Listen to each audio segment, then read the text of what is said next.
Wolong Fallen Dynasty launches this week. For those of you guys looking to scratch that Soulsborne itch, you want to dive back in with another brutally difficult but equally epic Team Ninja adventure, all whilst exploring a land overcome by chaos and destruction set in the later Han Dynasty in China, then Wolong might be one for you. But if these games typically give you a run for your money, or at least you want to dive in and hopefully not die too many times, then here is your handy beginner's guide going over some of the most important things you need to know about this game, because while it is difficult, it also has some rather unique mechanics that, when mastered, will definitely make your experience much easier. So if you guys do enjoy this, a like would be super appreciated. Comment down below, let us know if you guys are excited for Wolong, let us know if you'll be jumping in for more action, and of course do be sure to keep it locked on the channel for plenty more.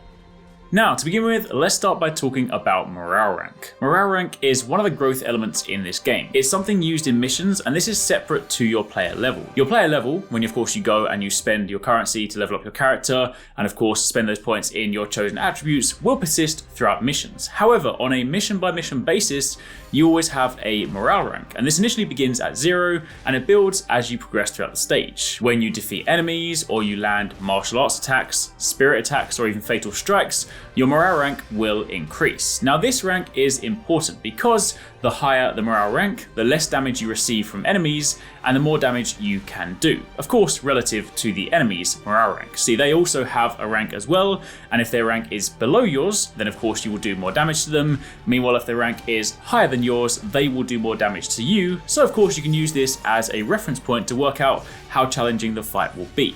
But one important thing to note is that morale, while it can go up, can also go down. If you die in this game, then your morale will drop. Now this can be reclaimed if you then go back and defeat the enemy that defeated you. However, in the event that maybe you don't do that, you at least want to consider this before, say, rushing and making a beeline for the boss, because if your morale is sitting at 0, then you're going to have a much harder time.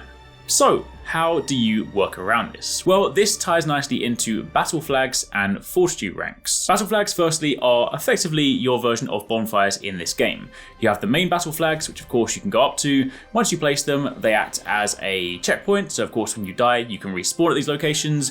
You can also interact with them to level up, learn new wizardry spells, change your summons, different things like that. However, upon activating either a battle flag or a marking flags are basically smaller versions. They're not checkpoints, you don't level up at them, but they do also serve the same purpose in that they will also increase your fortitude rank.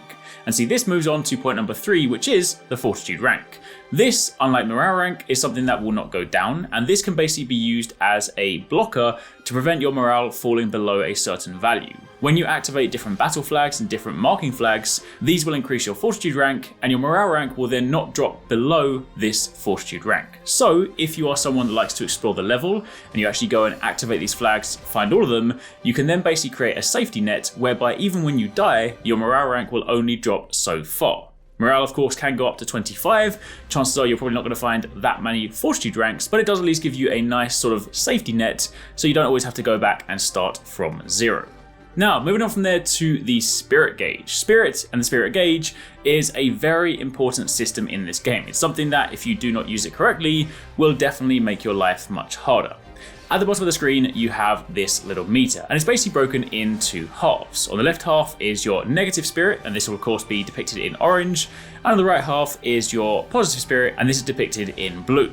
You will gain spirit by using normal attacks or deflecting enemy attacks, and you will then use spirit by either performing spirit attacks, using martial arts, using wizardry spells, or deflecting. So good combat in this game revolves around building positive spirit through regular normal attacks, and then utilizing this to perform more powerful damaging attacks. Now, of course, you can still perform those attacks if you do not have positive spirit, but it will then start to put you into the negative. And if you get to the point where you completely max out the negative bar, i.e. go as low as you possibly can, you're left in a vulnerable state. This is a place you do not want to be. So again, this is why good use of combat in this game is using normal attacks to build some positive spirit, and then of course using that to use your more powerful abilities. Furthermore, when you perform spirit attacks with positive spirit, they do more damage. And on the note of spirit attacks, this is also incredibly important when fighting enemies, and especially bosses. See, when you take a look at a health bar, if you attack an enemy with a spirit attack, it can also be other things like martial arts,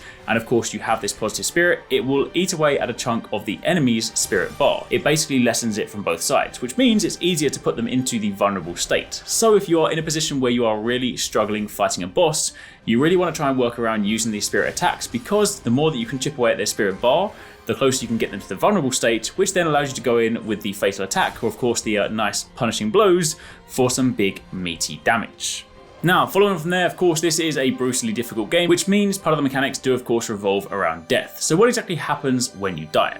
Well, in this game, unlike things like Dark Souls, Bloodborne, stuff like that, you don't lose all of your quote-unquote souls in this game. In this game, it's called genuine chi, but instead, when you die, you lose about half of this, and the enemy that killed you is then marked with a sort of flaming orange haze. If you go back and kill them, you can regain the lost genuine chi, and of course, you can then go back and spend that to level up. However, as I have already mentioned, also upon dying, you do lose your morale rank. The morale rank will drop to the value of the fortitude rank, so provided you've gone around and you have collected some flags, things like that, then it will not go down to completely zero. However, of course, if you haven't got any of them, then you are going to drop much further. And again, as we've discussed, having morale rank very low is definitely not going to be advantageous. It is worth noting, if you die to a boss, you don't have to defeat the boss to get your stuff back, you simply need to re-enter the boss arena, so the game isn't that unforgiving, but still, you're going to die a lot in this game. So, with that being said, a couple of handy things to keep in mind. Wizardry spells in this game, of course, are some of your magical abilities, and you can spec into the 5 phases, and of course you can choose these spells as you see fit. But if you're starting out and you do want a couple of things to at least help you out a little bit, then if you spec into Wood Virtue level 3 and you learn Absorb Vitality, you will then be able to have a spell that basically restores some HP upon dealing damage to enemies, and while it is not a huge chunk, it is still nice passive health gain, so if you're trying to protect your potions, or of course just have some additional healing in a pinch, this is quite handy. And additionally, if you go into the Earth Virtue level 2, you can get Enhanced Defense, which is basically a defense buff. So again, if you do not want to take as much damage, which is always going to be handy, this is a nice thing to pick up. But for the time being, that is pretty much it. That's a little rundown on a few things you need to know about this game, some of the basics, things to sort of get you started as a beginner. Hopefully you found this helpful. If you have any questions, by all means let us know in the comments down below, and do be sure to keep it locked for plenty more. If you've missed some of our recent videos, you can check out one of these ones on the channel, and otherwise we'll catch you in the next one.